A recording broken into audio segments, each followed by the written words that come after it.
Hello everybody, this is Sheshachalam from Ascendant myself. Today I will be talking about the subject of Ketu in the 8th house.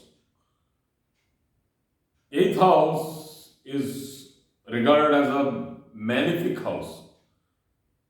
It has extraordinary strength and the house which can actually give a lot of desires, innate desires to the person and motivate him towards a particular, achieving a particular thing in life. So it all depends on the seed, what we call as the bija. Bija in the sense that the seed of the prarabdha, what we have brought to this earth. So if the seed motivates us to grow in a particular way, we grow. If the seed motivates us to unnecessarily get obsessed and become too over focused in one particular thing, that also happens.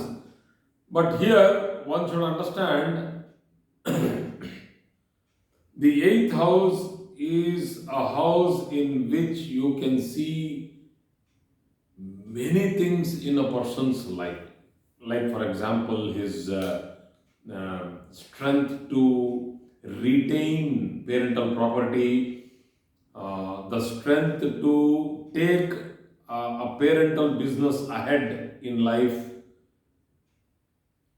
the strength to withstand the urge to perform.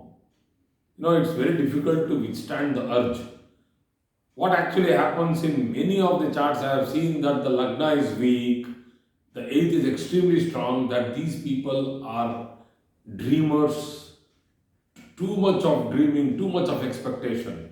The real fact is that they do not put that much of effort into it.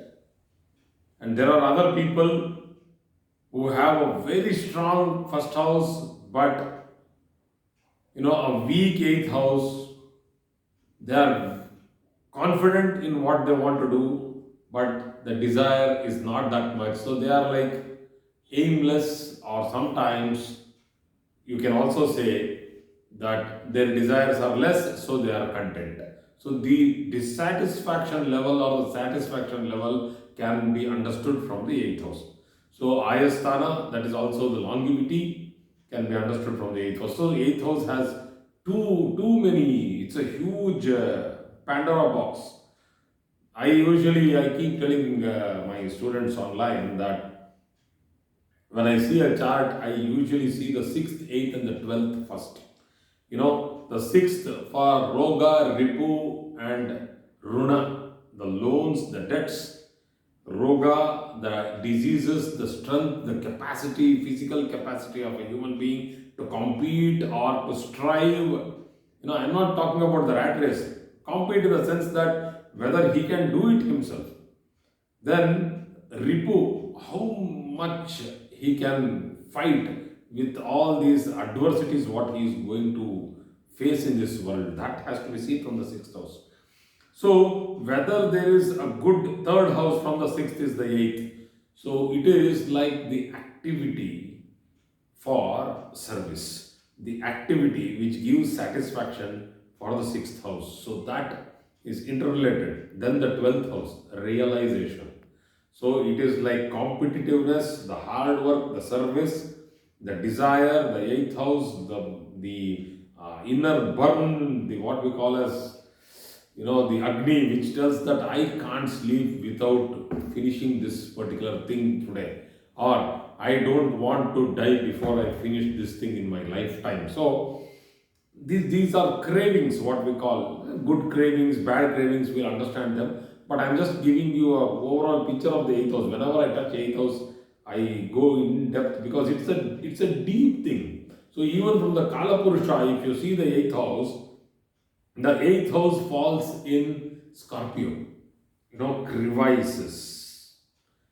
Khandara, what we call in Kannada. Khandara is like, it's like an abyss.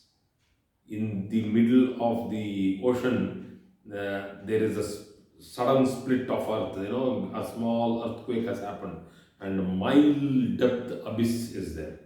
So it's like that. You can't go deep into and then dig and tell that this person is really what he is there. So they will never come out to the surface. So that is the eighth house. The real characteristic of the eighth house is that it doesn't come out to the surface and tell openly that yeah, this is what I am and I want to be like this. They don't have the strength always. So many people, they keep it hidden deep inside, and they will always will be expecting that the situation will provide them the happiness. It's very difficult to say whether they are satisfied or dissatisfied. So let us go into Ketu. If it is in the eighth house, what actually it does. So I always uh, keep coining words for particular placement of planets. Coining words. I keep telling a very different type of title. I am giving titles to each thing. Here, this is the unknown factor. What is this unknown factor of Ketu? Is troubles can suddenly come, good things can suddenly happen, getting into a great sadhana, the path, getting into a path, the groove where actually you have to move ahead, and this is where you get satisfaction. That also can suddenly happen. It's not that you get a guru, a master in your life with a plan. You don't always meet a master with a plan. 99% of the people who meet their masters or their guide, their mentors, they would have got it suddenly. And this sudden meeting of a person who is a stranger, who actually will give you or show you the path, and he'll tell this is the path of hard work, this is the path of hatha yoga, this is the path of your realization. That is the placement of a strong Ketu in the eighth house. And why realization? Why did I use that word realization here? Is because if you count from the 12th house, so 12th house, 12, 1, 2, 3, 4, 5, 6, 7, 8. You have counted 9 houses. So for the 12th house, the 8th becomes the Bhagyasthana. Imagine the strength the 8th house has for you, has, that gives you the strength to get into the path of moksha, salvation. Self realization is the first step which can take you to the door of salvation. And Ketu in the 8th house can provide you that. So, Ketu is the Karaka for the 12th house. And when the Karaka for any house is posited in the 9th from it, it's a fantastic placement. I'll give you an example. Venus in the 8th house, usually people are like afraid. People will have too many relationships or people will go through divorce. I am the person who thinks the other way around. The 12th house is the house where Venus is the Karaka. The Karaka planet which gives Shayana Sukha, sensual happiness. Sensual, not happiness, sensual pleasure. So, this placement of a strong Venus in the 8th house, it should be strong, it should not be weak. A strong Venus is one which is placed in Swasthana. I have not done the Avasthas, so please forgive me if you are not able to understand what is strong or weak. I'm just going through the classes and I will be completing them as soon as possible. I can't give you the timeline because I am doing it in detail. Because I feel that whatever I have learned, I have to give it back. So, Shayana Sthana, or the house of sensual pleasure, is the 12th house, and the 9th from it is the 8th. And if Venus is posited there, and it is strong, exalted, Deepta, Swastha, Mudita, Pramudita, these are all the avasthas. Okay? Then the person will have a happy, conjugal, good, sensually good, I'll not call it lust, but sensually good and happy relationship or married life. So that is where I am coming. Ketu there will give you detachments from attachments. It's the total opposite of Venus. The sensual pleasure of Venus will be subdued to such an extent that a person unnecessarily will not go through too much of overindulgence in the physical frame. So what actually it does is that the requirement subdues. So the other, want will increase. The sixth sense will become brighter. So Ketu, when it is in the eighth house, if it is weak, you will suddenly go through troubles. You will have a superstitious, fearful mind. But if it is strong, you will be good in occult. You will believe in yourself and you will not have fear. Very important point. Bodily discomfort, pain, distortion, and fracture of the limbs are seen if Ketu is weak in the eighth house.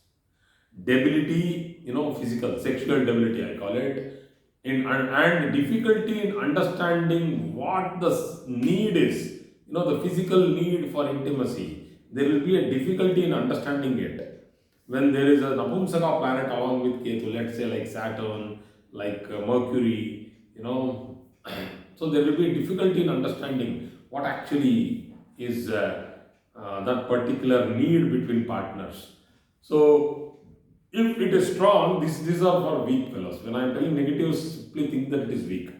So if it is strong, then service to animals, loves and respect animals as equal to human beings. So they feel that even an insect has a life to live. We all feel, I also feel. So as an environmentalist, I feel that every ant has its right. It's not that only we have our rights. We human beings make rules as per our perspective and our requirement. It's wrong.